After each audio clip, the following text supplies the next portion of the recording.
ನಮಸ್ಕಾರ, ನನ್ನ ಹೆಸರು ರೋಹನ್ ಭರಚಂದ್ರ. ಇವತ್ತಿನ ವಿಡಿಯೋ ಒಂದು ವೆರಿ ಇಂಪಾರ್ಟೆಂಟ್ ಸೆಕ್ಟರ್ ಬಗ್ಗೆ ಮಾಡಿದ್ದೀವಿ.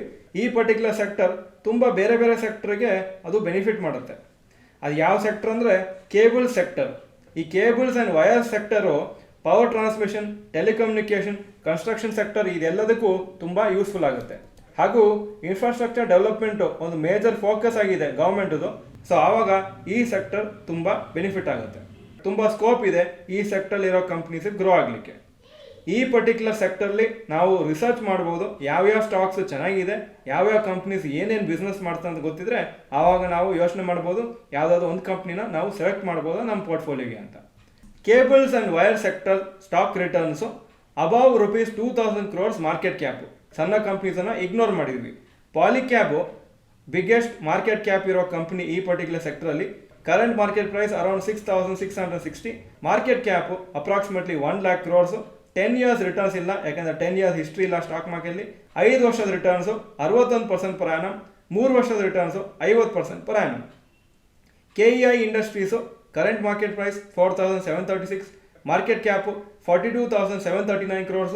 10 years returns 66% per annum, 5 years returns 58% per annum, 3 years returns 87% per annum. Finolex cables current market price 1,679, market cap 25,675 crores. 10 years returns 23% per annum, 5 years 32% per annum, 3 years returns 47% per annum. RR cable 1,805 market price, market cap 20,364 crores. 10 years returns 5 years ಹಾಗೂ 3 years returns ಇಲ್ಲ, ಯಾಕಂದರೆ ರೀಸೆಂಟಾಗಿ list ಆಗಿರೋ stock. Sterlite Technologies ₹141 share price, market cap 6,870 crores. 10 years returns 10% per annum, 5 ವರ್ಷದ returns -4% per annum, 3 ವರ್ಷದ returns -20% per annum. 6ನೇ company Diamond Power Infra. Current market price 1,264 crores, market cap 6,661 crores. 10 years returns 28% per annum, 5 ವರ್ಷದ್ದು 323% per annum, 3 ವರ್ಷದ returns 1,050% per annum. Precision Wires India 165 market price, market cap 2,953 crores. 10 years returns 5 years and 3 years 37%, 46% ಹಾಗೂ 76%. Universal cables market price 777, market cap 2,695 crores. 10 years returns 32, 5 ವರ್ಷದ್ದು 30, 3 ವರ್ಷದ್ದು 57%. Paramount communications 83 market price, market cap 2,519. 10 years returns 38, 5 ವರ್ಷದ returns 48, 3 ವರ್ಷದ returns 67%. ಅಬ್ಸರ್ವೇಷನ್ಸು ನಾವು select ಮಾಡಿರೋ companies ಈ particular ಸೆಕ್ಟರಲ್ಲಿ 2,000 crores market ಕ್ಯಾಪ್ಗಿಂತ ಜಾಸ್ತಿ ಇರೋ ಕಂಪ್ನೀಸು. ಅದಕ್ಕಿಂತ ಕಮ್ಮಿ ಮಾರ್ಕೆಟ್ ಕ್ಯಾಪ್ ಇರೋ ಕಂಪ್ನೀಸು ನಾವು ಈ ಲಿಸ್ಟಲ್ಲಿ ಬರ್ದಿಲ್ಲ, ಯಾಕಂದರೆ ತುಂಬ ಸ್ಮಾಲ್ ಕಂಪ್ನೀಸ್ ಆಗುತ್ತೆ. ಹಾಗೂ ಸುಮಾರು ಸ್ಟಾಕ್ಸು ಈ ಕೇಬಲ್ಸ್ ಆ್ಯಂಡ್ ವೈರ್ ಸೆಕ್ಟರ್ಲಿ ತುಂಬ ಚೆನ್ನಾಗಿ ಮಾಡಿದೆ ಪರ್ಫಾರ್ಮೆನ್ಸು. ಆದರೆ ನಾವು ಕಂಪ್ಲೀಟ್ ಸ್ಟಡಿ ಮಾಡಬೇಕಾಗುತ್ತೆ ಹಾಗೂ ಅದಾದಮೇಲೆ ಡಿಸೈಡ್ ಮಾಡಬೇಕಾಗುತ್ತೆ ಯಾವ ಕಂಪ್ನಿ ರಿಯಲಿ ಫಂಡಮೆಂಟಲಿ ಸ್ಟ್ರಾಂಗ್ ಇದೆ ಅಂತ. 3ನೇ ಅಬ್ಸರ್ವೇಷನ್ನು, ಸ್ಟಾಕ್ಸನ್ನು ಸೆಲೆಕ್ಟ್ ಮಾಡುವಾಗ ಬರೀ ಹೆಸರು ಚೆನ್ನಾಗಿದೆ ಅಥವಾ ಕಂಪ್ನಿ ತುಂಬ ಫೇಮಸ್ ಆಗಿದೆ ಆ ಥರ ನೋಡ್ಕೊಂಡು ಡಿಸೈಡ್ ಮಾಡಬೇಡಿ. ಅವರ ಮಾರ್ಕೆಟ್ ಕ್ಯಾಪು, ರಿಟರ್ನ್ಸು, ಏನು ಬಿಸ್ನೆಸ್ ಮಾಡ್ತಾರೆ, ಫ್ಯೂಚರ್ ಪೊಟೆನ್ಷಿಯಲ್ ಏನು ಎಲ್ಲ ನೋಡಿಕೊಂಡು ಡಿಸೈಡ್ ಮಾಡಬೇಕು. ಕಂಪ್ಲೀಟಾಗಿ ಫಂಡಮೆಂಟಲ್ ಅನಾಲಿಸಿಸ್ ಮಾಡಬೇಕಾಗತ್ತೆ. 4ನೇದು, ನೀವು ಈ ಯಾವುದೋ ಒಂದು ಸ್ಟಾಕಲ್ಲಿ ಕನ್ವಿನ್ಸ್ ಆಗಿದ್ದರೆ ಆವಾಗ ಬೇಕಾದರೆ ನಿಮ್ಮ ಪೋರ್ಟ್ಫೋಲಿಯೋಲಿ ಒಂದು ಯಾವುದೋ ಒಂದು ಸ್ಟಾಕು ಸೇರಿಸ್ಕೋಬೋದು.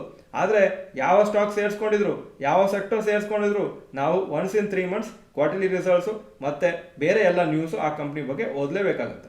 5ನೇ ಪಾಯಿಂಟ್ ಏನಂದರೆ, ಈ ಪರ್ಟಿಕ್ಯುಲರ್ ವಿಡಿಯೋ ಮಾಡ್ತಾ ಇರೋದು ನಿಮ್ಮ ಒಂದು ಇನ್ಫಾರ್ಮೇಷನಿಗೆ ಸ್ಟಾಕ್ ಮಾರ್ಕೆಟಲ್ಲಿ ಯಾವ ಥರ ಸೆಕ್ಟರ್ಸ್ ಇದೆ ಹಾಗೂ ಯಾವ ಥರ ಸ್ಟಾಕ್ಸ್ ಇದೆ ಅಂತ. ನಾವು ಕೆಲವು ಬೇಸಿಕ್ ಇನ್ಫಾರ್ಮೇಷನ್ ಕಂಪ್ನೀಸ್ ಬಗ್ಗೆ ಹಾಕಿದ್ದೀವಿ. ಮಾರ್ಕೆಟ್ ಪ್ರೈಸು, ಮಾರ್ಕೆಟ್ ಕ್ಯಾಪು, 5, 10 ಮತ್ತು 3 ವರ್ಷದ ರಿಟರ್ನ್ಸ್ ಯಾವ ಥರ ಬಂದಿದೆ ಅಂತ. ಈ ಡೇಟಾ ಸಾಕಾಗೋಲ್ಲ, ಸೊ ಇಷ್ಟೇ ಡೇಟಾ ನೋಡ್ಕೊಂಡು ಡಿಸಿಷನ್ ತೊಗೊಳ್ಳೋದು ತಪ್ಪಾಗುತ್ತೆ. 6ನೇ ಪಾಯಿಂಟ್ ಏನಂದರೆ, ಇನ್ನೊಂದು ಸೆಕ್ಟರ್ ಇದೆ, ಅದು ಟ್ರಾನ್ಸ್ಫಾರ್ಮರ್ ಕಂಪ್ನೀಸು ಸೆಕ್ಟರು.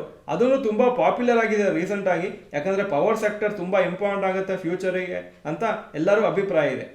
ಸೊ ಆ ಸೆಕ್ಟರ್ದು ಬೇಕಾದರೆ ನೀವು ರಿಸರ್ಚ್ ಮಾಡ್ಬೋದು. ಆದರೆ ಯಾವ ಕಂಪ್ನಿ ಸೆಲೆಕ್ಟ್ ಮಾಡೋ ಮುಂಚೆನೂ ಕಂಪ್ಲೀಟಾಗಿ ನಿಮಗೆ ಕಾನ್ಫಿಡೆನ್ಸ್ ಬಂದಮೇಲೆ ಇನ್ವೆಸ್ಟ್ ಮಾಡಿ. ಸುಮಾರು ಸತಿ ನಾನು ನೋಡಿದ್ದೀನಿ, ಸುಮ್ಮನೆ ಅಲ್ಲಿ ಇಲ್ಲಿ ನೋಡಿಕೊಂಡು ಯಾರೋ ಹೇಳಿದ್ರಂತ ಇನ್ವೆಸ್ಟ್ ಮಾಡ್ತಾರೆ.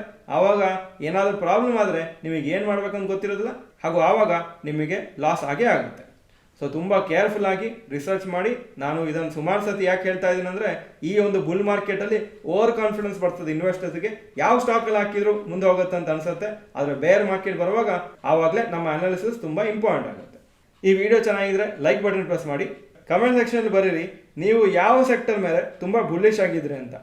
ಆ ಪರ್ಟಿಕ್ಯುಲರ್ ಸೆಕ್ಟರ್ ಹೆಸರು ಕಮೆಂಟ್ ಸೆಕ್ಷನ್ ಬರೀರಿ. ಈ ವಿಡಿಯೋ ನೋಡೋದಕ್ಕೆ ಧನ್ಯವಾದಗಳು. ನಮಸ್ಕಾರ.